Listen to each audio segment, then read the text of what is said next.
We're delighted, and we'll introduce our speakers momentarily, but we wanted to open with some personal reflections from our President Ari Berman.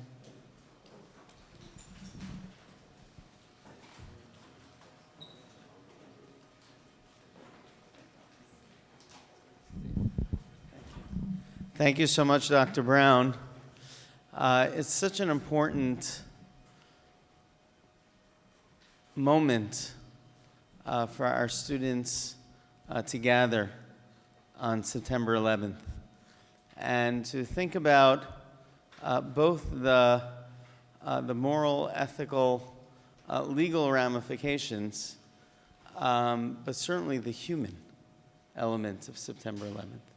You know, I was a rabbi on the Upper West Side of Manhattan. And when you were in Manhattan on September 11th, you know, you saw the smoke, you smelled the burning, you have the flow, the mass flow of people running from downtown.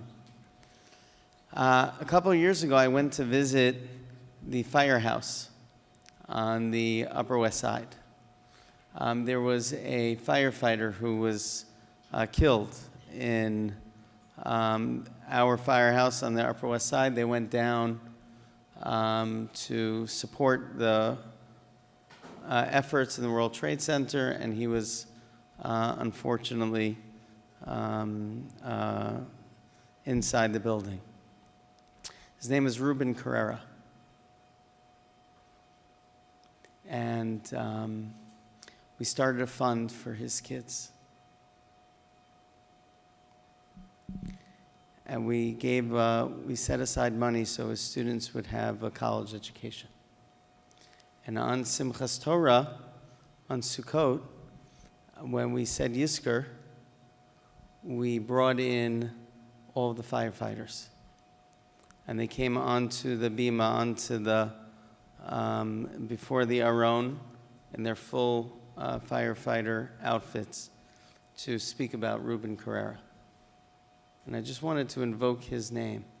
And I came back a couple years ago, the 20th anniversary of September 11th, to the firehouse. And they said, "What are you doing, Eric? Can we help you?" I said, "You know, when I was here on September 11th, 20 years ago, the firefighters said to us that, you know, we really appreciate you being here, but look around, everyone is here." Like the place was filled with flowers, and all the neighborhood was around. People gave their support. And one of the firefighters said to me, the question is, where are you going to be afterwards? Where are you going to be 5 years from now? Where are you going to be 10 years from now? And I came back, I said, I just wanted to tell you 20 years later that you are still very much in our hearts. And, you know, for all of us to think about the heroes and to think about our fellow citizens as we build a better country, as we build a country that takes care of its own, that remembers its past and builds strongly towards its future. So I wanted to make sure to be here to thank Ken for being here, who's did such important work on September 11th. Important for our country and important for everyone who, not just the families who suffered victims, but all of us who so much are part of one large family. So thank you so much for being here. Thank you for our students, and I'm sure it'll be a very enlightening and important evening. Thank you. Thank you, Rabbi Berman.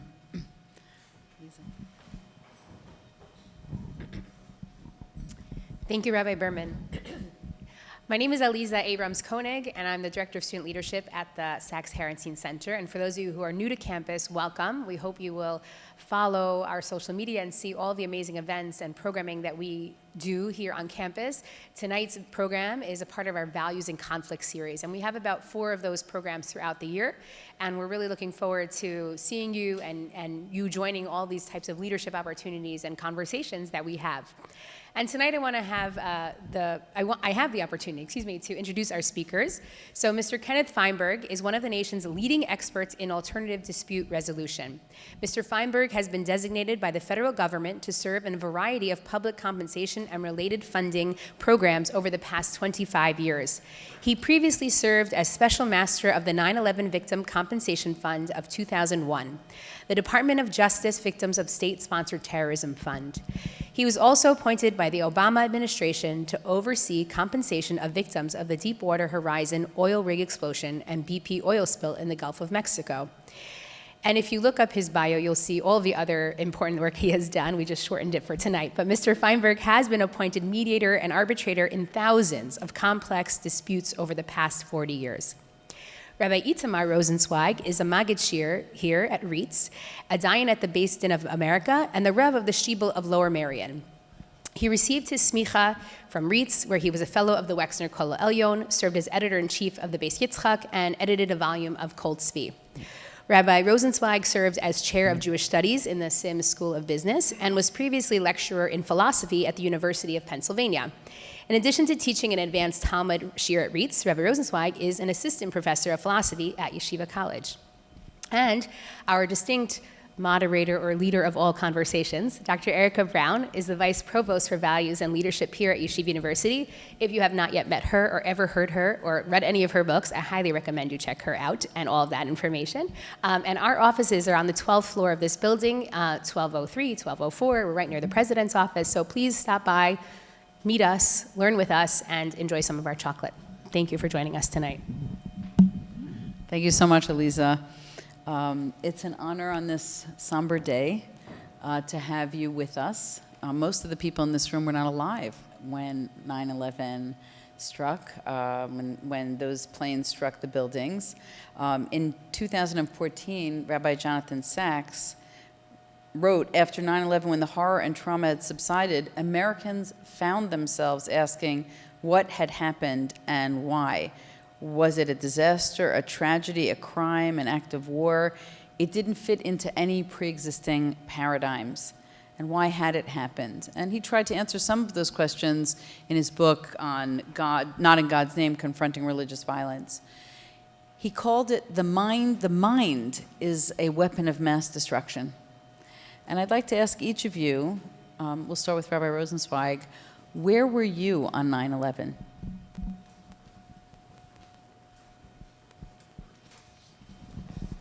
So, first of all, great to be here. Thank you for inviting me to join the conversation. So I grew up in Queens, New York, in Kew Gardens. I was in 7th grade on 9/11, so I was 12 years old. And I remember it was almost like, how did we find out about what happened? So we were in Shir in school, and there was a student that the Rebbe really disliked. So he kicked him out of Shir, and he was sent to the office. And the student was a real troublemaker. And about 20 minutes... Was it you, Rabbi Rosensweig? It wasn't me. Okay, I just wanted to, because I was, just in case the students were wondering, I wanted to clear the air. So the student comes running back into the classroom about 20 minutes later, and he says, Rebbe, a plane hit the World Trade Center. And so we all sit up like straight in our seats. And the Rebbe says, Moshe, you come back into this classroom with mischief again, I'm going to have your parents on the phone. And so the student leaves, comes back in 20 minutes later, he says, another plane hit the World Trade Center. And the Rebbe says, you do mischief in my shir again, or you're going to be suspended from the school. So we're all sitting there in disbelief. And about an hour later, the administration came in, they explained to us what happened. And they sent us all to recess outdoors. And from the yard, you could look west and see the smoke rising over Lower Manhattan. And many of us didn't really understand the significance of the event. And the school told us you're going to be dismissed home because of security reasons. We're going to send everybody back. And I remember so clearly that one of my friends looked at us and he said, early dismissal, World War III. Early dismissal. And we were 7th graders at the time, and I remember thinking, like, World War III, are you crazy? Like, something that momentous just happened. And then walking home, I remember seeing it was like a fighter jet flying over New York City. I thought, oh, maybe there's something to that. And then my family, a few weeks later, we'd gone to Lower Manhattan, and we were a few blocks away from Ground Zero, and struck by the soot and the ash and the papers that were strewn all over. And then you finally you see the building, there's the skeleton of the building, the bottom floor is jutting out on all sides, and you felt like you were in a war zone. And so those memories stick with me to this day. Yeah, they are very profound, and people wrote a lot about walking through ash and the smells and the emptiness of it and the Manhattan that they had never seen before. How about you, Ken? And it's such a pleasure to have you. Ken is our neighbor in Washington, and it's so nice to have you here. We're so honored. Pleased and honored to be here. I had just finished completing an early morning class I was teaching at the University of Pennsylvania Law School in Philadelphia. And I was leaving the building to catch a taxi to go back to 30th Street Station to return to Washington. And I saw in the Student Union that a plane had hit the World Trade Center. And I figured, like most Americans, off course, an accident, some tragedy involving human error. And when I went as far as 30th Street Station, I saw that a second plane had hit. Well, you knew then this was no accident. I got on the Acela train to go back to Washington. I got as far as Wilmington, Delaware. And a third plane had hit the Pentagon. And the entire railroad system in the Northeast was shut down. So I left the train with two other business associates that I knew that just happened to be on the train, and we hired a taxi cab, and the taxi drove us back to Washington. And the nation was completely stunned by this. This was Pearl Harbor all over again. And I got back to Washington, and basically, for the next week, New York, Washington, Philadelphia were all shut down, while Americans tried to come to grips with this unprecedented tragedy. I was actually in Jerusalem at the time.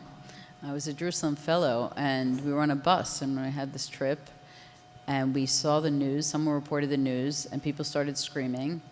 And one woman said, "I can't get through to my brother. My brother works in the Pentagon. I can't get through." And I remember, you were in close quarters with someone who thought she had lost her brother. Her brother actually was safe at the time. Can you describe the call that you got asking you to take the role that you had in giving out compensation? I know you describe it in your book, What is Life Worth? And that book has been an inspiration to me for decades. It's been very, very influential in thinking, as the Talmud does, about the worth of human life and how we compensate. Who called you? What was the task? How did you respond? First of all, notice the reference to my book. Now, you may have trouble finding that book today on Amazon or whatever. My personal supply of that book is virtually inexhaustible. And if anybody has trouble finding that book, just mention it to the professor and we'll make sure you get a copy. I got a call from the Attorney General of the United States, John Ashcroft. He had received a telephone call from my former boss, Senator Ted Kennedy. Kennedy had told Ashcroft and President Bush, Congress had just passed this new law creating this fund. You better not get some family member or Republican donor to do something like this. This is an unprecedented job, and you better get a bipartisan tint to this program, or you will rue the day if it becomes political And John Ashcroft called me. I went down for an interview. He explained the program. I had studied it a little bit in advance, and he said, do you think this is something you'd be willing to do? And I said, yes, but I would only do it pro bono. I would not accept any compensation. He was stunned by that and said, my goodness, I wish I could work pro bono. And he was during the next 33 months, my single biggest ally. I always will have a place in my heart for John Ashcroft, the AG. And he had my back during the 33 months of the program. Yeah, and we'll talk a little bit more about some of the kind of questions that were thrown at you in the course of that. But I want to ask Rabbi Rosensweig, you were a student of Rabbi Aaron Lichtenstein, many people in this room were, who in the shadow of 9/11 wrote, Muslims can do a great deal in their camp, Jews can do a great deal in ours, to diminish the hatred, to examine ourselves and take care that our fervor not overpower our conscience. Do you think we've been true to his words? Do you think we've diminished hate in the world? Do you think that people in this room see that as their responsibility? It's a tough question to answer about a sociological question about what we've achieved. But let me unpack the question for a second.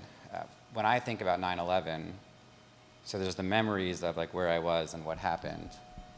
But more than that, it's a question of like what it changed in thinking about how I was being raised in the United States.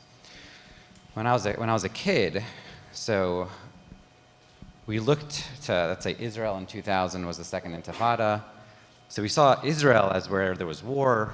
You visited Israel, you had to go through metal detectors before you went into buildings. There were always soldiers with the machine guns. And you never saw that here in the United States. No one checked the bag. No one was checking bags in the United States. And my grandmother, who was a Holocaust survivor, she raised us on the stories of growing up in Lithuania under the occupation of the Nazis. So for me, like here, I'm being raised in Queens, New York, in this really peaceful and secure society. And this sense of insecurity was always elsewhere. In Eastern Europe for Jews in the middle of the 20th century, and in Israel where there was fighting. And 9/11 really changed that. There was a war zone right here in New York. I remember as a kid, my parents brought me, looked up at the Twin Towers. They were part of your being a New Yorker. And then that changed, and the sense of insecurity follows you for the rest of your life. I mean, just this morning, I was on a flight back from Montreal to New York, and I have no anxiety usually. But there's a feeling like, oh my God, I'm flying on 9/11. Is that safe? And as the plane comes into New York, we're supposed to land in LaGuardia. Like we flew right over downtown Manhattan on a cloudy day, and I'm thinking like, oh my God, like we're right over the World Trade Center. And then the plane pivoted over the Verrazano and went to LaGuardia. There's a moment there, you're like, oh my gosh, like there's the cloud, and what were the people in the building thinking when they saw the planes? What were the people in the planes thinking? Like you're recreating that moment just this morning. And when we were deplaning, I turned to a friend who was on the flight, and I said, can you believe we flew over southern Manhattan? He's like, that was the eeriest thing I've ever experienced. There's a sense in which that follows you. And for many people who experience that, they want to know, like, who attacked us? Who caused this? So there is a sense, or maybe people will say, there's a whole population out there that's at war with us. And you feel maybe angry or hatred or resentment. And I think the Rav Lichtenstein caution that you quoted is like you don't want to get swept up in the fervor of the resentment when your conscience tells you otherwise. So I think my empirical sense of the Orthodox community is that there are different subpopulations. Some subpopulations definitely get carried away with their fervor over their conscience. But I think this community is in a pretty good spot from my vantage point. And I think when you look at Israel's warming relationships with other neighboring Arab countries, people go to the Emirates now, so that there's an educational aspect there that teaches people not to paint with too broad of a brush when thinking about who's the enemy and who harmed us. Yeah, and that's a great segue to a campaign that we've opened today. The Sacks-Herenstein Center, we took 31 students to Morocco last year to the High Atlas Mountains as one of our day trips. And many of the places that we saw then are now rubble. And so we're creating a relief fund. We've been in contact just this morning with our contact there who runs the High Atlas Foundation. And we have a URL code in the back with a phone, a micro gift. It all makes a difference. So that's part of the way we respond to hate is with love and with care. And the gentleman today, Dr. Yosef Ben Meir, said to me, I will not forget the Yeshiva University students who came that far to see me. Ken, take us through some of the difficult decisions you made in terms of compensating people of very different strata in society, please. Well, first of all, I acted pursuant to a federal statute. 13 days after the attacks, Congress passed the law creating a federal victim compensation fund. And the law delineated in its language some of the guidelines that I must follow in determining the value of lies and compensating victims.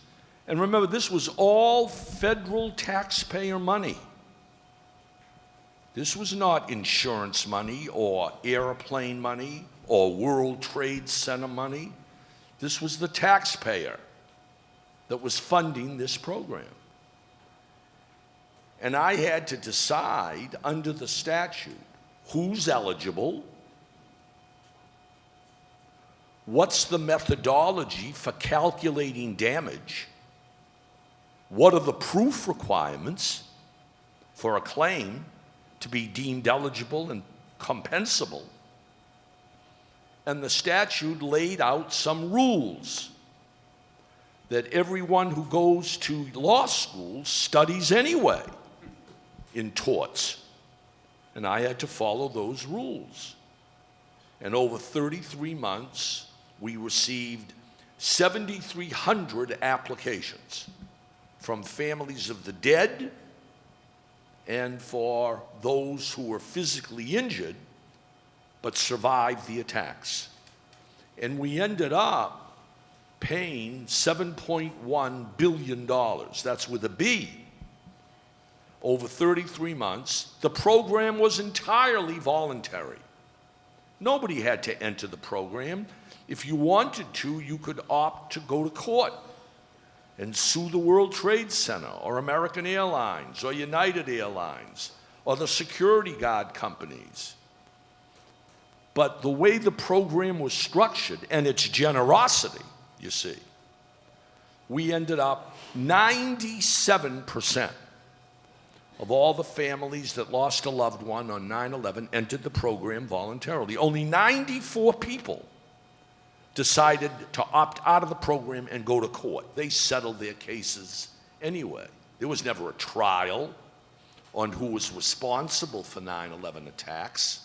There was never an apology from the United States government or anybody else. This wasn't a reparations program accompanied by an apology.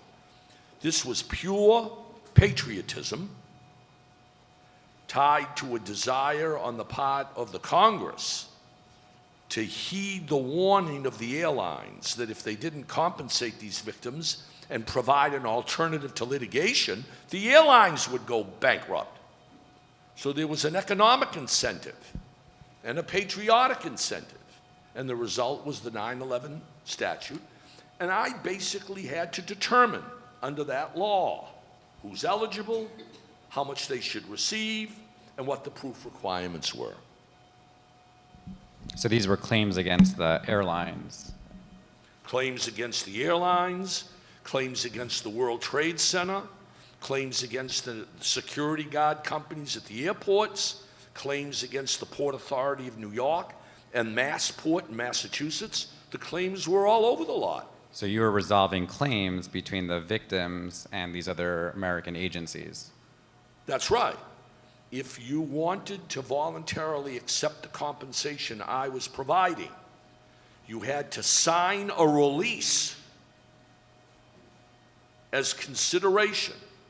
In receipt of the money, you had to promise in writing not to litigate against these domestic, allegedly negligent parties. That was the trade-off. And everybody accepted it, virtually, 97%. Well, Ken, can you take us, I mean, one of the things you do so effectively in the book, which you have generously offered to everyone in this room,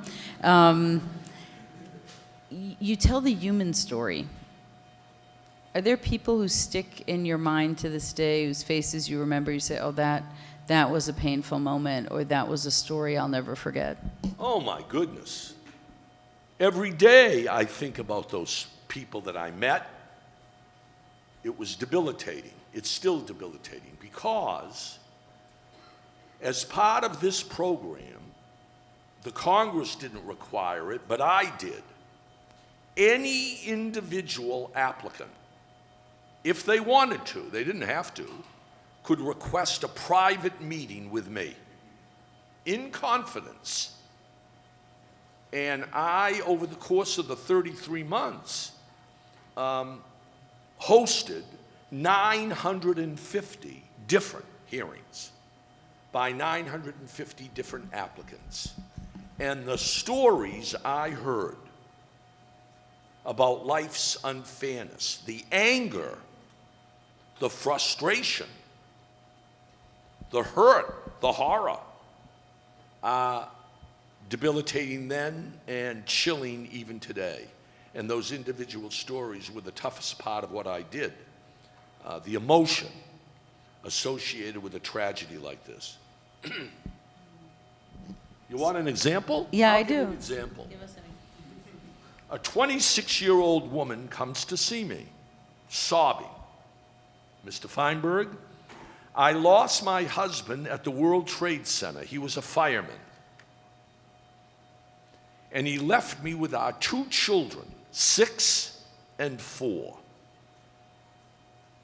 Now, when you calculate the compensation, you have informed me that I'm going to receive $3.1 million tax-free. I want it in 30 days.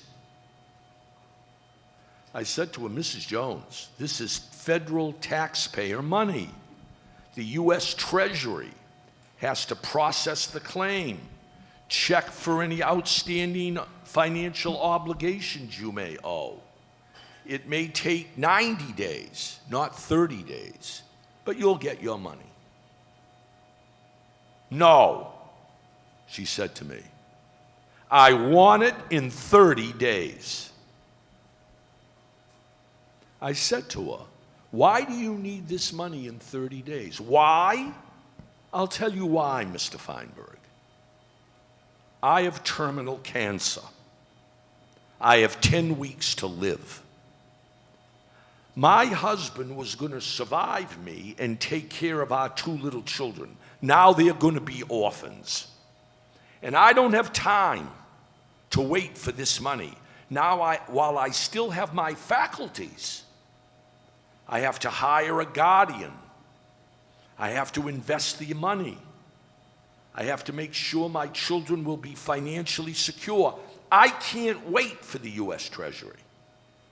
Well, we ran down to the Treasury, my people, and we ushered that check through, and she got the check in 30 days. 8 weeks later, she died. Now, time after time after time, the emotional horror of providing people a financial remedy so soon after the horror, the disaster, emotionally and just destabilizing, debilitating. I've never really got over it, to tell you the truth. And that's one story out of many. I could sit here all night and tell you stories like that. Chilling. And I'm sure there'd be a lot of us who would stay all night to hear them. Related to this, Rabbi Rosensweig, in one of your journal articles, you write that Jewish law does not recognize or confer rights, it only assigns duties. Hearing just a little piece of what Ken Feinberg had to deal with, what kind of duties do you think we have right now to this story? So I do say that in the journal piece, but I'm quoting my adversary who thinks that. My view is the opposite. I think that halacha does confer rights to people, and that's a very important part of the Jewish legal system. After 9/11, that's a tough question, what type of duties we would have, but three of them that come to mind are a duty to respond to the evil.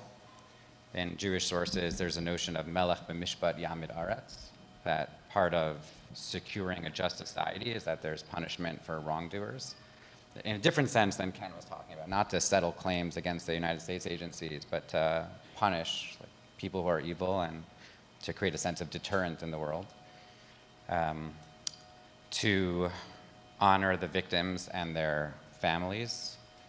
For example, women who had no way of proving that their husbands were killed inside the buildings, to determine their legal status to remarry halachically, to honor, for the Chevra Kadisha, to honor the dead and what remains of them, and to honor the heroes of the first responders, to recognize what they did to put their lives at risk to help others. I remember shortly after 9/11, there was a firefighter who lived 2 blocks away from us, right between my house and my grandfather's house. And we all went to pay a shiva call, but he wasn't Jewish. But there's an outpouring from the Jewish community to come and support and show our recognition for what they did. Yeah. And Rabbi Berman was talking about what's the ongoing responsibility 20 years later. These families haven't recovered. I mean, Ken, you haven't recovered. These families will never recover.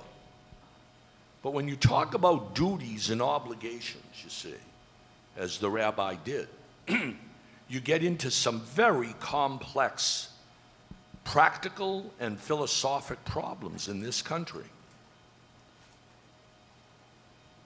Honor the victims. Well, we certainly did that through hearings, compensation, etc. But you should have read some of the letters I received. Dear Mr. Feinberg, my son died in Oklahoma City. The bombing of the Albert Murrah building by a domestic terrorist. Where's my check? Dear Mr. Feinberg, I don't get it. My daughter died in the basement of the World Trade Center in the original 1993 attacks committed by the very same type of people. Why aren't I eligible? And it wasn't just terrorism. Dear Mr. Feinberg, you got to explain to me. Last year, my wife saved 3 little girls from drowning in the Mississippi River, and then she drowned of heroin. Where's my check? Now, that's on the victim side, you see. Bad things happen to good people every day in this country. There's no 9/11 fund. The 9/11 fund was limited to a very narrow group of victims that we honor. Okay. But the 9/11 fund should never, ever be replicated. It was a one-off response to a tragedy in America rivaled only by the Civil War, Pearl Harbor, the assassination of President Kennedy. Be careful about, under the rubric of an umbrella of honoring victims, you single out only these victims for special treatment. Then on the other side, honor the heroes, the first responders. Of course, we don't honor the first, well, at least secular, legal. We don't honor the first responders of Katrina. 1,000 people died in that hurricane. Tornadoes, volcanoes, earthquakes. Where is a similar program to honor just those heroes? Now, I must say We're talking in very different, I think, very different universes when you talk about Jewish books of learning and a discussion of honor and the secular responsibilities of policymakers as to how you define who will be the subjects of special treatment. But in America, it's a very, very difficult assignment, you see. It's very difficult. I don't think you'll see a 9/11 fund, nor should you see a 9/11 fund again, limited only to these people, no other victims. Ken, do you think that we shouldn't have compensated 9/11 Oh, victims? no, I think 9/11 was absolutely the right thing to do. It was a reflection on the part of the American people to come to the rescue of fellow citizens. I do think it was the right thing to do, and it can be justified. But it's a one-off. It's not to be replicated. It hasn't been replicated, you see. I don't think you'll see it again. All these other funds that were referenced in the introduction, that's all private money. That's all very different. BP oil spill is BP money. General Motors ignition switch problems, General Motors pays for that. That's different. It's when the federal government decides to compensate just these people, no one else. Right thing to do, don't do it again. I don't really understand the difference you're just drawing between a private compensation fund and just a bigger size compensation fund funded by a bigger entity of the American people. Oh, I think there's a huge difference between the federal government allocating public taxpayer money to compensate victims where where the federal government does not declare it to be a responsibility legally. The federal government never admitted liability. The federal government decided the will of the collective, the community, one nation. We will rally to those victims. If the BP oil spill, the Deepwater Horizon rig, if BP, a negligent party, is required by law to compensate, or if General Motors commits a tort that everybody studies in the first year of law school and they pay for the wrongdoing, that's the American legal system. That's different than the source of the funds, I think, being the taxpayer. Yeah, but the government could decide whatever it wants to do with its funds. It could decide to allocate it towards garbage cleanup or to Medicaid. I mean, it has broad discretion what it does with taxpayer dollars. Yeah, as long as it reflects the will of the American people who vote. Now, in the 9/11 fund, there was never any suggestion from the American people that it was a mistake. The elected representatives decided that their constituents would respect such a fund and enacted it accordingly. When people say to me, well, why didn't they have a similar fund for Katrina? Why didn't they? Apparently the American people didn't think it was necessary or appropriate. 9/11, yes. They voted yes. Other funds, other tragedies, no. Not using taxpayer money. I mean, these raise really interesting questions of reparations, which was a controversy in Israel, whether the Israeli government would accept German reparations and a huge fight. There are discussions today about reparations for slavery. And so this issue of who are the American people? How do they make this vote? Have we asked them this question? I want to turn a little bit. Let me just make one point Please. here, very important.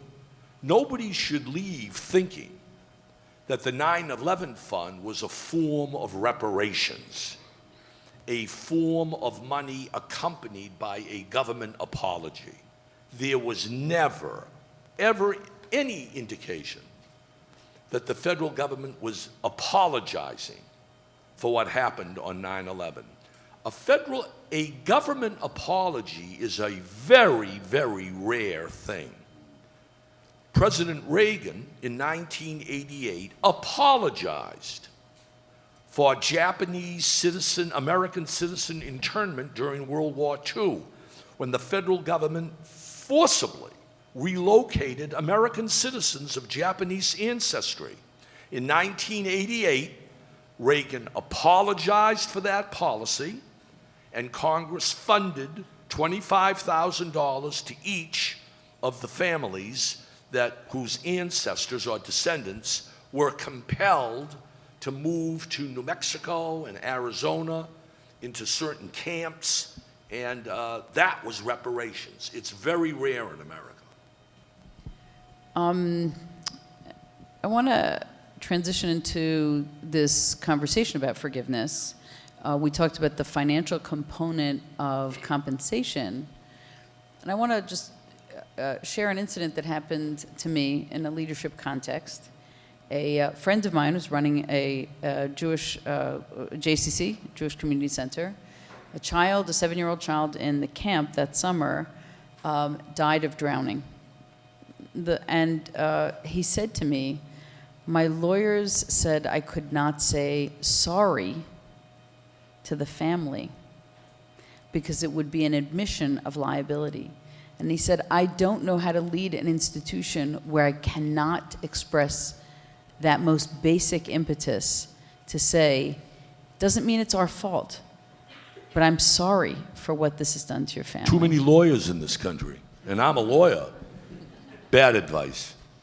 Bad advice. What do you say, Rabbi Rosensweig? About saying sorry? Saying sorry, is it an admission of liability? How do we tell people that even though they didn't do something, they can feel something?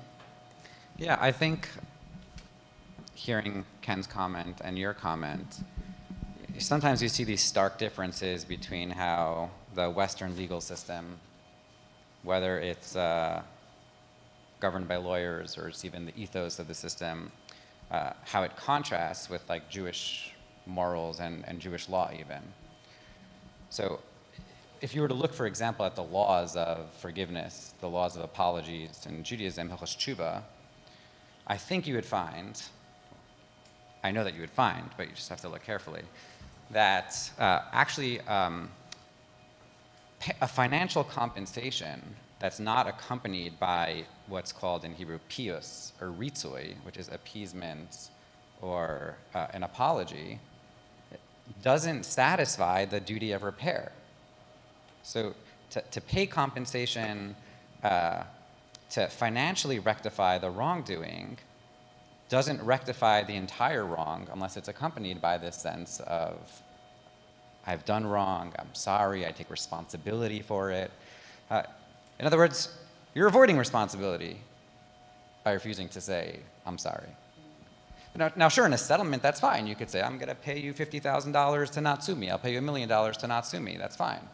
But if you're talking about repairing a wrong in any meaningful sense, then it's got to be accompanied by this sense of apology, which is the most basic element of taking responsibility for something. So I want to read a quote by former Dean of Harvard Law School, Professor Margaret Minow. She wrote a very important book called When Should Law Forgive? And she writes, ours is an unforgiving age, an age of resentment. And she qualifies her definition of forgiveness as a conscious, deliberate decision to forego rightful grounds for grievance against those who have committed a wrong or a harm. Can we ever grant that forgiveness to the terrorists behind 9/11? And when is it ethical not to forgive? Rabbi? No. Okay. I would say the following. You're asking, could we grant forgiveness to the perpetrators of 9/11? So I think there are two things we have to unpack there. The first is, who are we? Certainly in Jewish law, but I think even if you look at the general philosophical literature, only a victim has standing to waive or grant forgiveness to the perpetrator. If I were to go over to somebody here in the audience and say, oh, I forgive you for wronging me, you'd look at me like I'm crazy. If you did no wrong to me, then there can't be, you don't have the power to forgive. So if you haven't wronged me, I can't forgive you. Well, that's kind of common ritual that we run around and ask apologies, ask everyone forgiveness right before Yom Kippur, but the people we really need to ask forgiveness Right. from, we don't. Yeah, so you'll see that if you look again at the laws of tshuva, you'll find that there's no discussion of like going around to forgive people. The discussion is if somebody has wronged somebody else, the perpetrator, the culprit, the wrongdoer, has a duty to rectify the wrong and ask for forgiveness and to appease.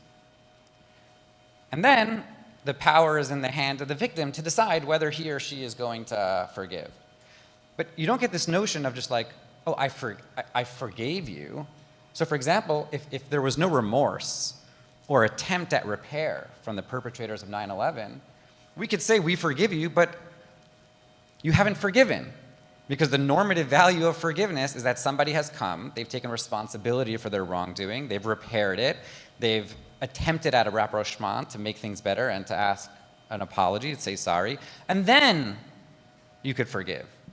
But there's no such moral category of forgiveness without the culprit or the victim, the perpetrator having taken responsibility for it. Yeah, and you see some of these scenes where on death row, the family of a victim of a crime, a murder, will say we forgive him even though he hasn't asked for forgiveness. Yeah. I don't think there's a moral in Jewish law. Certainly, if you just read the Rambam's codification of Hilchos Tshuva, there's no moral category of forgiveness in that case. In that case, So, Ken, did you have people who forgave the terrorists? Not one. I mean, it's interesting. You talk about death row. I mean, I very much appreciate what the rabbi just said. I mean, there are more than a few cases where a death row inmate ready to go to the to execution begs forgiveness from the family of the victim. I know I'm about to be executed. I beg your forgiveness. Just the situation that the rabbi posits. And, it doesn't really matter in the sense of the criminal justice system whether or not the victim's family forgives him or not. He's still going to the gallows. And there is something that I guess you have to be very careful in defining the secular, how the criminal justice system works in the face of a defendant requesting forgiveness and the response of the family of the victim, which will have little or no bearing whatsoever on the decision of the state to execute. I want to ask one more question. Rabbi Sacks, in his book, The Dignity of Difference, writes, forgiveness does not mean forgetting. Does not mean forgetting. But one of my favorite contemporary philosophers, Avishai Margalit, in his book, The Ethics of Memory, writes that communities must make decisions and establish institutions that foster forgetting as much as remembering. Because if we carry every hurt as people and as nations, we become eternal victims and not innovators and change agents. And it's interesting that Rabbi Nachman of Breslov writes that forgetting is very good. As soon as something passes, remove it from your mind completely and completely distract yourself from it, not to think about it at all. Can you each imagine an ethics of forgetting rather than forgiving? And how might this make a difference all of these years after 9/11? So let me start with the ethics of forgetting piece. I don't love that quote from Rav Nachman. Sure, there are cases where forgetting can be very helpful and even important. You forget these minor infractions that people did against you, and that's great. Who wants Or to... you forget the emotional pain of them. You remember the action, but it doesn't come with the same emotional pain. Yeah, I'm a Litvak, so I have no emotional pain.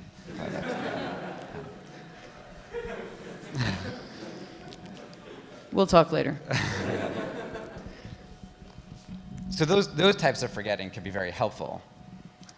On the other hand, you get the sense that certainly within Jewish philosophy, remembering is a core feature of who we are as a people. You could talk about verses in the Bible, Zechor Yemos, like remember the days, and Binu Shenos, like understand the years. Now, I think that's true for major events. Like, you talk about an event like 9/11 or Pearl Harbor, like gosh, to forget something like that is like to forget who you are almost. There's a play on Broadway, Leopoldstadt, by Tom Stoppard. And there's a wonderful scene at the end of the play where you have two cousins. Both were in Vienna during Kristallnacht.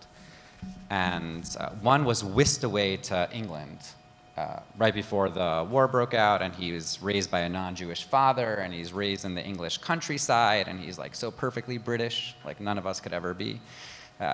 He writes comic books, he's blonde, he's like a humorist, And then he has this cousin who survived the war in the concentration camps. And this guy is brooding, and he's heavy, and he has a thick Viennese accent. And these two cousins meet each other in Vienna, many years after the war, and they realize they're cousins. And the one who survived the war is just disgusted by this fine English gentleman who's, he writes humorous books. And he spits at him at one point, and he says, "You live as if without history, as if you cast no shadow behind you." Gee, don't you know you're from this Jewish family that persecuted? None of you don't know any of that. It's like you live as if there's no shadow that is part of your past. And I take the significance of that scene to be that part of who we are is that we're constituted by our memories. And you could think of someone who has dementia, and you say they're half of who they used to be because they don't remember. And I think for especially a people like ours, when we select to forget our past or forget these major events that are defining for world history, then we're not truly ourselves. I agree with that. I completely agree with that. But let me tell you the irony that I find in memory of 9/11. It's an irony and it's a frustration of mine. Today, on the anniversary, I spend a fair amount of the day with individual ceremonies honoring the memory of those lives lost, honoring the memory of the responders who came to the rescue. And there's a great deal of memory revitalization. It's wonderful, I think. It's wonderful. The problem is that memory of 9/11 somehow doesn't include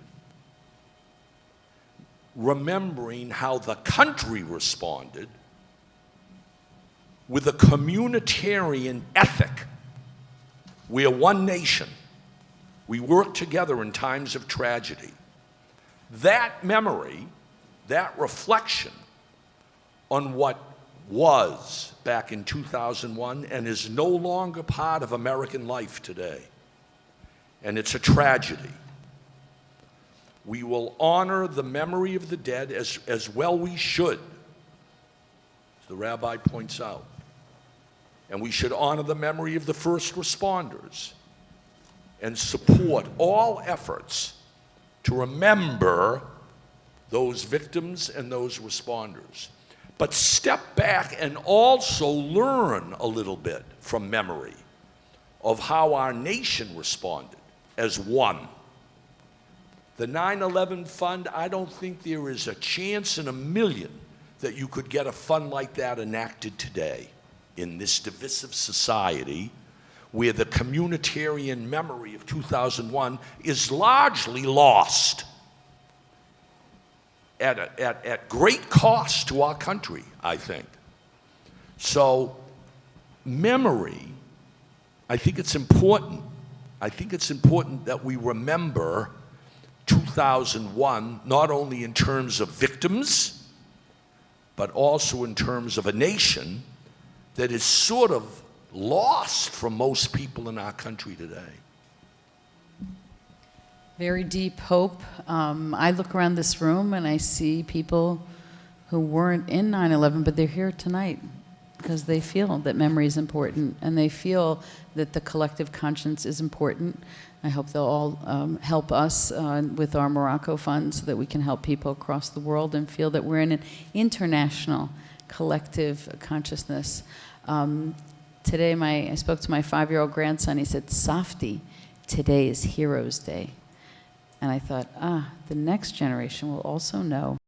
So I want to thank you for your service to this community. Thank you for your service to this country. I'd like to close, just ask you for a moment of silence for the victims and their families.